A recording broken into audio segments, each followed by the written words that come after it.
bato na ito mga katiits, doon siya patungo sa itaas. So makikita natin na talagang legit ito mga katiits dahil biniyak-biyak itong bato na ito, no? Ayan, no? Biniyak-biyak ito. Sinadya ito mga katiits. So ayan.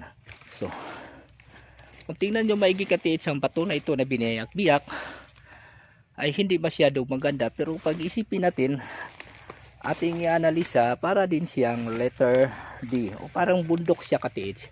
Ganyan, ha? Parang bundok siya, no? Ayan, oh. Dito tayo magsimula. Ayan, oh. Oh.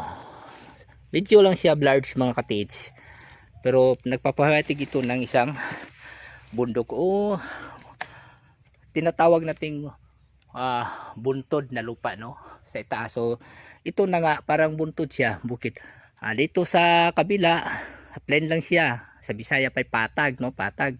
At doon naman sa kapila patag din, pero ito parang siyang buntod. Ayan, no? Bukid.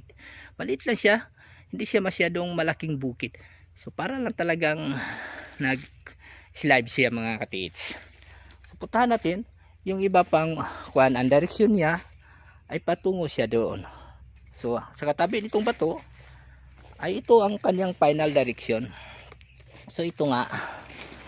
So ito, linisin natin ito mga katiits kasi wala pa itong lampas. So ito mga katiits ay ito ang final arrowhead niya, pointer. So pointer ito mga katiits. So dapat nating malaman na doon siya, ito ang mga ganitong uri ng mga bato ay talagang sinadya. So tingnan nyo katiits. So pag ganito na pointer, no? Parang letter B, parang triangle. So ayan. O ayan, no? Ayan katiits, no? Ayan siya.